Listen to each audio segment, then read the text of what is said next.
எல்லாத்துக்கும் வணக்கம். நான் இப்போ எங்கே இருக்கேன்னு பார்த்தீங்கன்னா அன்னூரில் இருக்கேன். அன்னூரில் பார்த்தீங்கன்னா ஜீவா நகருங்கிற ஒரு இடம் இருக்குங்க. அன்னூர் டு மேட்டுப்பாளையம் ரோட்டில் ஜீவா நகர் தாண்டி தான் நீங்கள் மேட்டுப்பாளையம் போகணும். இங்கே வந்து பார்த்தீங்கன்னா கிராமிய நாட்டுக்கோழி விருந்து அப்படிங்கிற ஒரு ஹோட்டல் இருக்குங்க. அவங்களுடைய டிசைனிங்கே வேறு லெவலில் இருக்குங்க. கீழே வந்து பார்த்தீங்கன்னா மதியம் சாப்பாடு, பிரியாணி, சப்பாத்தி, நாட்டுக்கோழி குழம்பு, நாட்டுக்கோழி வறுவல்லாம் கொடுத்துட்ருக்காங்க. நாட்டுக்கோழி சம்மந்தமாக நிறைய வெரைட்டிஸ் இங்கே கொடுக்குறாங்கன்னு கேள்விப்பட்டோம். ஸோ இங்கே வந்து பார்ப்போம் என்னென்ன மாதிரி வெரைட்டிஸ் கொடுக்குறாங்கன்ட்டு. வாங்க பார்க்கலாம். இங்கே கிராமிய நாட்டுக்கோழி விருந்தில் பார்த்தீங்கன்னா இந்த ஹோட்டலில் அம்மா தான் எல்லாம் சமைக்கிறாங்க. அவங்ககிட்ட கேட்பான். அம்மா வணக்கங்கம்மா, உங்கள் பேருங்க? என் பேர் சரஸ்வதிங்க. சரஸ்வதிங்க. இப்போ என்னங்கம்மா, இப்போ என்ன சமைச்சிட்ருக்கீங்க? இப்போ நாட்டுக்கோழி குழம்பு. அப்படியே கொஞ்சம் ஓப்பன் பண்ணி காட்டுறீங்களாம்மா? நல்லா கொதிக்குதுங்க. நல்லா கொதிக்குதுங்கன்னா மசாலெல்லாம் கல்லில் ஆட்டி மசால் மல்லி, மிளகா, வரமிளகா நம்ம எப்படி வீட்டில் செய்வோமோ வீட்டு முறைப்படி செய்கிறோம். வேறு எந்த கிளரோ எதுவும் கலக்கிறது இல்லை, ஒன்றும் இல்லை. வெறும் வரமிளகா, மல்லி இதெல்லாம் போட்டு நாட்டுக்கோழி. அது போக பச்சை பயிறு ஒரு நாள், தட்டைப்பயிறு, கொள்ளு, கீரை, அந்த மாதிரி பொரியலுக்காய் எது தேவை இருக்கோ அதெல்லாம் அந்த மாதிரி போட்டு எல்லாமே கொடுக்கும். இப்போ நம்ம நாட்டுக்கோழியில் வந்து நம்ம செலவு ரசம் மாதிரி நம்ம பருப்பில் இருந்தாலும் செலவு அரைச்சி தான் வைப்போம், தட்டைப்பயிர் போட்டாலும் செலவு அரைச்சி தான் வைப்போம். அந்த மாதிரி செலவு ரசம் மாதிரி உடம்புக்கு நல்லது. இப்போ நான் நாட்டுக்கோழியில் பார்த்தீங்கன்னா இங்கே என்னென்ன சமைக்கிறீங்கம்மா? நாட்டுக்கோழி குழம்பு இருக்குது, நாட்டுக்கோழி வறுவல் இருக்குது, நாட்டுக்கோழி சில்லி இருக்குது, நாட்டுக்கோழியில் வந்து தலைக்கறி, தலைக்கறி, குடல் குழம்பு, இட்லி அந்த மாதிரி இருக்குது. அதாவது நாட்டுக்கோழி மட்டும்தான் இங்கே கொடுக்குறீங்க? ஆமாங்க ஆமாங்க. மற்றபடிக்கு பிரியாணி இருக்குது. அதுவும் நாட்டுக்கோழி பிரியாணி. இப்போ வந்து நாட்டுக்கோழியில் நீங்கள் சில்லி போட போகிறீங்களாம்மா? ஆமாம் கண்ணு. ஓகேங்க. சில்லி குழம்பு இப்போ நல்லா கொதிச்சு வந்துருச்சுங்களா? மனம் வருது நல்லா. இன்னும் கொஞ்சம் நேரம் கழிச்சு நாங்கள் குழம்பு இறக்கிடுவோம். நீங்கள் எப்படி பாரம்பரியமாகவே உங்களுக்கு இந்த சமையல்? நாங்கள்லாம் பட்டிக்காட்டில் வாழ்ந்தவங்க, அதனால் நாங்கள் கிராமத்தில் இருந்ததுனால அதை அப்படியே செஞ்சுட்டு வேறு மாதிரி எல்லாம் பார்த்தோம். இப்போ வர்ற காலத்தில் இதுதான் வேணுங்கிறாங்க, அதனால் இது மாதிரி செஞ்சுக்கலான்னு இது செஞ்சுட்டு இருக்கீங்க. 3 வருஷமாக கடை ஓடிட்டு.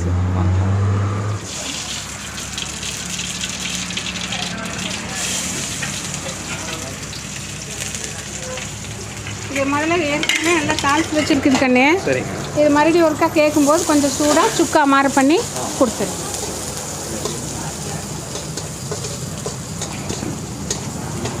தாளித்து வச்சதுக்கு நீங்கள் உடனே அப்போவே நீங்கள் உடனே மறுபடியும் கொஞ்சமாக பச்சை மிளகாய், வெங்காயம், கருகாப்பிள்ளை எல்லாம் போட்டுங்க. கொஞ்சம் பெப்பர் போட்டு இந்த கறியும் போட்டு வடித்து கொடுத்துருவீங்க. சில்லி சுக்கா மாற கேட்டா, இல்லைன்னா கிரேவியோட.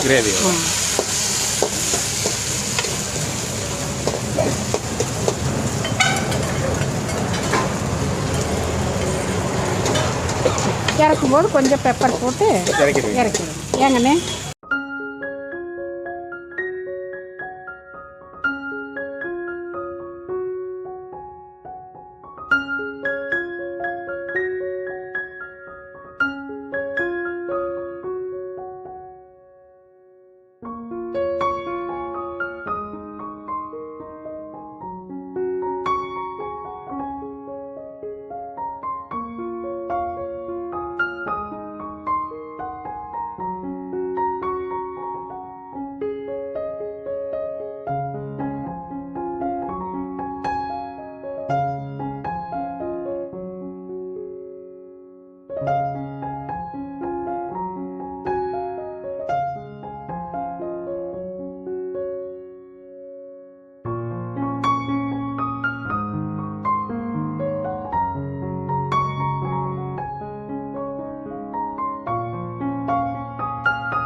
வியூஸ் இங்கே வந்து பார்த்தீங்கன்னா நாட்டுக்கோழியில் வந்து நிறைய வெரைட்டிஸ் கொடுத்துட்ருக்காங்க. இந்த சாப்பிடைய நேம் பார்த்தீங்கன்னா கிராமிய நாட்டுக்கோழி விருந்து. இந்த ஹோட்டலுடைய ஓனர் இருக்கார், அவர்கிட்ட கேட்போம். சார் வணக்கம். வணக்கங்க சார். உங்கள் பேருங்க? ரங்கநாதன். என்னோட பேருங்க. சார், இந்த ஷாப்பில் வந்து பார்த்தீங்கன்னா நாட்டுக்கோழி சம்மந்தமாக மட்டும் தான் போர்டு வச்சுருக்கீங்க, அது மட்டும் தான் கொடுத்துட்ருக்கீங்களா? வேறு என்னென்ன வெரைட்டிஸ் கொடுக்குறீங்க? வெரைட்டிஸ்ன்னு பார்த்தீங்கன்னா நாட்டுக்கோழியில் மட்டும்தாங்க. நாட்டுக்கோழி குழம்புங்க. அதாவது நம்ம ட்ரெடிஷ்னல் முறையில் வந்துட்டு பழங்காலத்தில் செய்வாங்க இல்லைங்க, சின்ன வெங்காயங்க, இந்த வீட்டு முறையில் செய்வாங்க இல்லைங்க, அந்த மாதிரி சின்ன வெங்காயம் மட்டும் யூஸ் பண்ணி குழம்பு செய்கிறதுங்க. குழம்பு நாட்டுக்கோழி வறுவல் இந்த ரெண்டும் ஸ்பெஷலுங்க. அதாவது எங்கள் ஏரியாவில் வந்துட்டு நாட்டுக்கோழின்னு தனியாக இந்த ஹோட்டல்ஸ் இல்லைங்க, எல்லாமே ஜென்ரலாக பண்ணுறாங்க. ஸோ நாங்கள் வந்து டிஃப்ரெண்ட்டாக பண்ணணுமேங்கிறதுக்காக இந்த மாதிரி பண்ணிக்கிறோங்க. ஸோ நாட்டுக்கோழி மட்டும்தான் ஸ்பெஷலுங்க. அதுபோக சண்டே வந்து மார்னிங் வந்து இட்லி குடல் மட்டும்தாங்க, வேறு எது இல்லைங்க. மதியம் வந்துட்டு நாட்டுக்கோழி கிரேவி, குடல் கிரேவி, தலைக்கறிங்க, அப்புறமா சில்லி சிக்கன் இந்த மாதிரி கொடுத்துட்ருக்கீங்க. ஆமாங்க சார். இப்போ நம்ம ஷாப்பில் வந்துட்டு பார்த்தீங்கன்னா டைமிங் ஏதாவது இருக்குங்களா சார்? குறிப்பிட்ட டைம் தான் ஹோட்டல் இருக்கும் அப்படின்னு சொல்லிட்டு அந்த டைமிங் மட்டும் சொன்னீங்கன்னா கொஞ்சம் ஈஸியாக இருக்குங்க வியூவர்ஸ் பார்த்தாங்கன்னா. கண்டிப்பாங்க. அதாவதுங்க ஸ்பெஷல்னு வந்து பார்த்தோம்னா ஒரு பர்டிகுலர் டிமாண்டு டைமிங் தான் இருக்குங்க. எங்களுக்கு ஆல்மோஸ்ட் வந்து 4 o'clock 4:30 வந்து கம்ப்ளீட் ஆயிருங்க, எல்லாமே முடிஞ்சிருங்க. யாராவது வந்தாலும் கூட வெயிட் பண்ணி தான் சாப்பிடுவாங்க. ஆமாங்க. ஆனால் எங்கள் கஸ்டமர் எல்லாருமே வந்து ரொம்ப ஜென்யூன் கஸ்டமருங்க. எங்களோட இதை புரிஞ்சுக்குவாங்க. சார் இந்த மாதிரி இருக்குங்க, வெயிட் பண்ணி சாப்பிட்றீங்களான்னு உட்காந்துக்குவாங்க. எக்ஸாம்பிளுக்கு வந்து சாரே வந்துட்டுங்க இப்போ வெயிட் பண்ணி தான் சாப்பிட்றாங்க. ஆமாங்க. அவங்க வந்துட்டு ஆக்சுவலாக 1/2 hour முன்னாடி வந்தவங்க கொஞ்சம் டிலே ஆகுன்னு சொன்னோன்னீங்க. ஏன்னா அந்த வீட்டு சமையலுங்கும் போது கொஞ்சம் டைம் எடுக்குங்க. நாங்கள் வீட்டில் தான் செய்கிறோங்க, ஆள் யாரும் இல்லைங்க, எல்லாமே எங்கள் வீட்டில் அவங்க தான் செய்கிறாங்க. ஸோ அதனால் வந்துட்டு அந்த டைமிங் கொஞ்சம் முன்ன பின்ன ஆகுங்க. அதை வந்து கஸ்டமர்ஸ் வந்து புரிஞ்சுட்டு வெயிட் பண்ணி சாப்பிட்றாங்க. ஆமாம் சார். இப்போ நம்மளுடைய ஷாப் வந்துட்டு எந்த இடத்துல அமைஞ்சிருக்குன்னு சொல்லிட்டு வியூவர்ஸ்க்கு சொன்னீங்கன்னா ஈஸியாக இருக்குங்க. அன்னூர்லேருந்து 1.5 kilometerங்க, ஜீவா நகர் இந்த ஏரியா பேருங்க. ஜீவா நகருங்க, பக்கத்தில் ஃபயர் ஸ்டேஷன் இருக்குங்க. Okay sir. லொக்கேஷன் வந்து ஜீவா நகர், அன்னூர் ஜீவா நகர். சார் நம்மளுடைய காண்டாக்ட் நம்பர் கொடுத்தீங்கன்னா ஏதாவது நியூ கஸ்டமர்ஸ் வந்து வந்தாங்கன்னா அவங்கள தொடர்பு கொண்டு ஈஸியாக வர்றதுக்கு ஈஸியாக இருக்கும். உங்களுடைய காண்டாக்ட் நம்பர் சொல்லுங்கள் சார். கண்டிப்பாங்க. 9750357978 அதான் எங்கள் காண்டாக்ட் நம்பர். நம்ம ஷாப்பில் வந்து நாட்டுக்கோழி விருந்து அது சம்மந்தமாக சொன்னீங்க. வெஜிடேரியன் சம்மந்தமாக என்ன கொடுத்துட்ருக்கீங்க? கரெக்டான கேள்வி கேட்டீங்க. ஏதாவது போர்டு பார்த்துட்டுங்க நிறைய கஸ்டமர்ஸ் வந்து இது நான்வெஜ் ஹோட்டல் அப்படின்னு நினச்சிக்கிறாங்க. அந்த மாதிரி இல்லைங்க, பியூர் வெஜ்ஜும் இருக்குங்க, பியூர் நான்வெஜ் இருக்குங்க. பியூர் வெஜ்ஜுன்னாங்க அதே மாதிரி வீட்டு முறை சமையல் தாங்க. சிறுதானிய பருப்புங்க, ஒரு நாளைக்கு இது பச்சை பயிருங்க, ஒரு நாளைக்கு தட்டைப்பயிருங்க, ஒரு நாளைக்கு கொள்ளுங்க, ஒரு நாளைக்கு சாம்பாருங்க. இது வந்து ரொட்டீன் ஆகிட்டே இருக்குங்க. அதே மாதிரி பொரியல் அப்படி தாங்க, கீரை, வாழைக்காய் பொரியலுங்க, அந்த மாதிரி வெரைட்டி பொரியல் தான் செய்கிறேங்க. டெய்லி ஒரு பொரியலுங்க, அந்த மாதிரி செஞ்சுட்ருக்குறோங்க. ஸோ அது வந்து அப்புறம் புளிக்குழம்புங்க, ரசம் வந்து கொள்ளு ரசம் ஸ்பெஷலுங்க. கொள்ளு ரசம், பச்சை புளி ரசம்னு சொல்லுவாங்க. இது வந்துட்டு எங்களுக்கு வந்து ஸ்பெஷலுங்க. ஆமாங்க.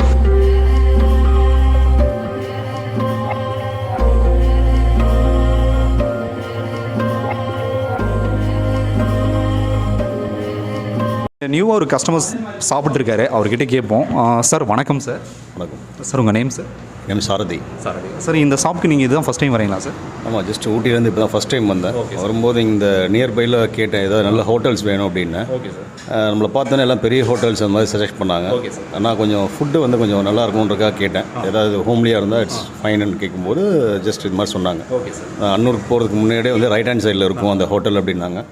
ஜஸ்ட் நான் போகும்போது கிராஷ் ஆகிட்டேன். அப்புறமா அங்கே போயிட்டு மறுபடியும் கேட்டவுடனே திருப்பி சொன்னாங்க, மறுபடியும் ரிட்டர்ன் அடித்து வந்துருக்கீங்க.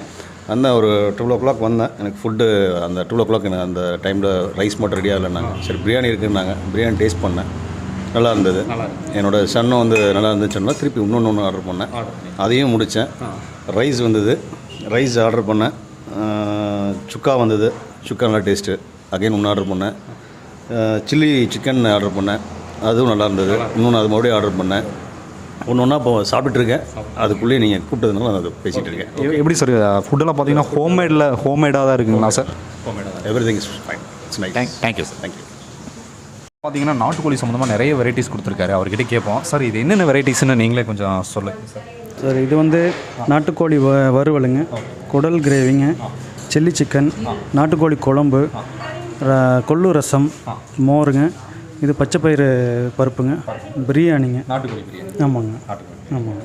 அதோட ஒயிட் ரைஸுங்க. வியூவர்ஸ் இங்கே வந்து பார்த்தீங்கன்னா நாட்டுக்கோழி சம்மந்தமாக நிறைய வெரைட்டிஸ் கொடுத்துருக்காங்க. நம்ம வீட்டு முறைப்படி செய்யக்கூடிய கொள்ளு ரசம், அப்புறம் பார்த்தீங்கன்னா பச்சைப்பயிறு பருப்பு, இதையும் கொடுத்துருக்காங்க. ஸோ நம்ம இன்றைக்கி டேஸ்ட் எப்படி இருக்குன்னு பார்த்துட்டு உங்களுக்கு நான் சொல்ல போகிறேன், பார்க்கலாம். ஃபஸ்ட்டு வந்து ஒயிட் ரைஸ் கொடுத்துருக்காங்க. ஸோ ஒயிட் ரைஸ்க்கு வந்து பார்த்தீங்கன்னா நாட்டுக்கோழி குழம்பு, ஸோ நாட்டுக்கோழி குழம்பு ஆட் பண்ணி சாப்பிட்டு பார்க்கலாம்.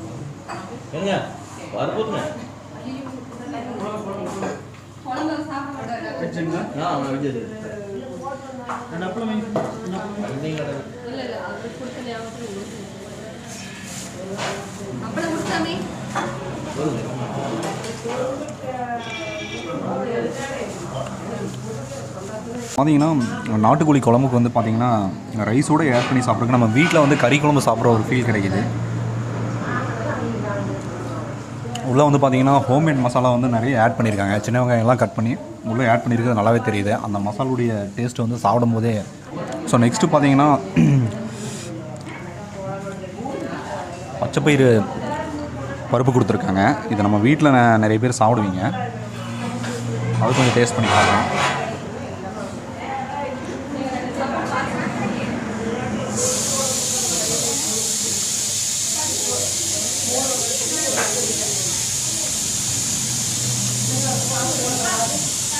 வீட்டில் வந்து ஒரு வெஜிடேரியன் ஃபுட்டு சாப்பிட்ற ஒரு ஃபீல் எனக்கு கிடைக்குது. நம்ம வந்து வீட்டில் வந்து பச்சைப்பயிறு வந்து வீட்டில் பெரியவங்க எல்லாருமே சமைப்பாங்க. அது சாப்பிட்ற ஒரு ஃபீல் நல்லாவே கிடைக்குது. நெக்ஸ்ட் வந்து பார்த்திங்கன்னா பிரியாணி. ஸோ பிரியாணி வந்துட்டு நாட்டுக்கோழி பிரியாணி. ஸோ அதை ஆட் பண்ணி சாப்பிட்டு பார்க்கலாம்.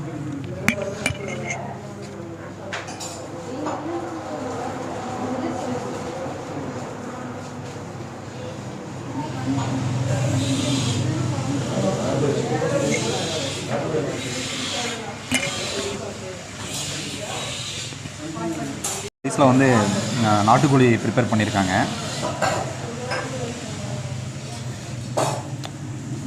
பீஸ் சாப்பிடலாம்.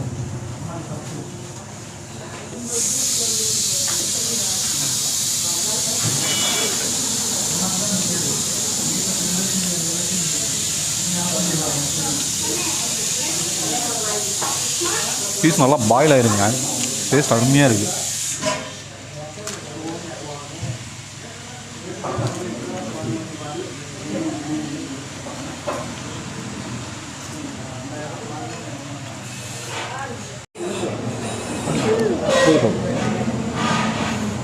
தயிர் பச்சடி வந்து பிரியாணிக்கு ஆட் கொடுத்துருக்காங்க. அது ஆட் பண்ணி சாப்பிட் பண்ணலாம்.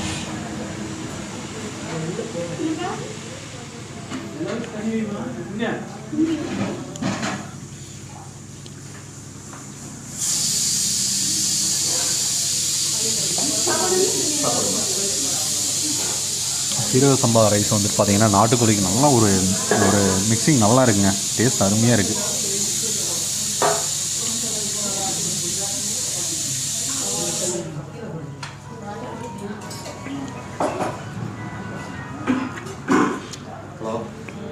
ஸோ நாட்டுக்கோழி சில்லி.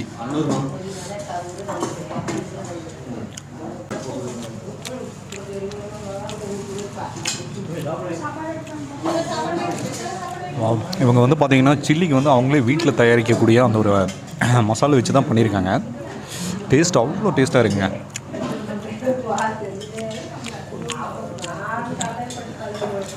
சில்லியும் அதே மாதிரி தாங்க. நாட்டுக்கோழி வந்து ரொம்ப சாஃப்டாக இருக்குது.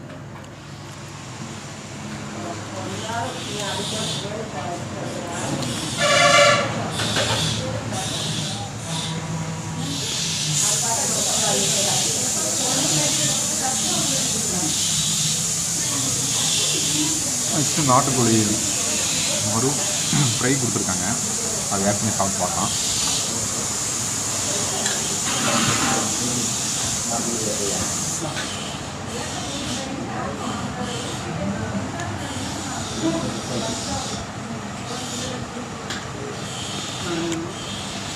நாட்டுக்கோழி பீஸ் சாப்பிடவே அவ்வளோ நல்லா இருக்குங்க. உள்ளே வந்து கொஞ்சம் பிரியாணி வந்து அந்த நாட்டுக்கோழி பீஸில் வந்து கொஞ்சம் அப்படியே ஆட் பண்ணி சாப்பிட்டு பார்க்கலாம்.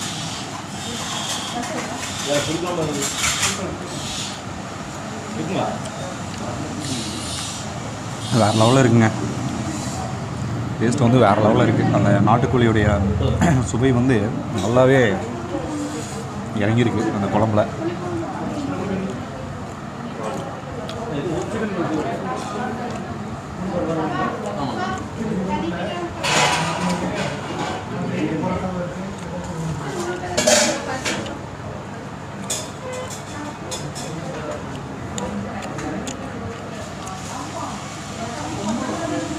நெக்ஸ்ட்டு பார்த்தீங்கன்னா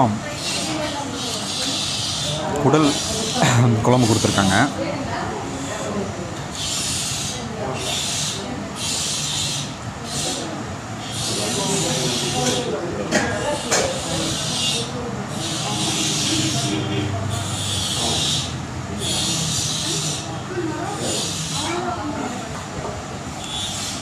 மோஸ்ட்லி பார்த்தீங்கன்னா குடல் குழம்பு வந்து நல்ல ஒரு டேஸ்ட் கொடுக்குங்க. இங்கே எப்படி இருக்குன்னு இப்போ சாப்பிட்டு பார்த்து சொல்கிறேன்.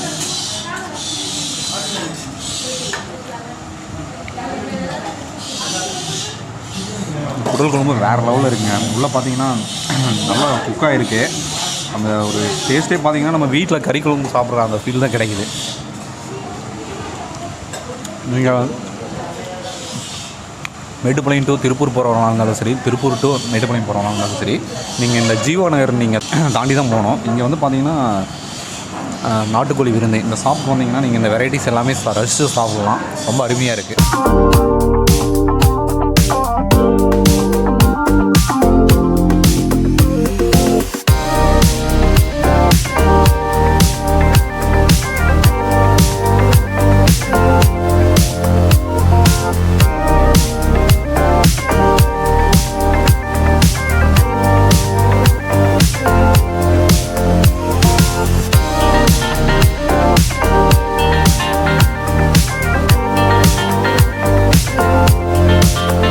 வியூவர்ஸ், இன்றைக்கி கிராமிய நாட்டுக்கோழி விருந்தோடைய ரிவ்யூ நீங்கள் இன்றைக்கி பார்த்தீங்க.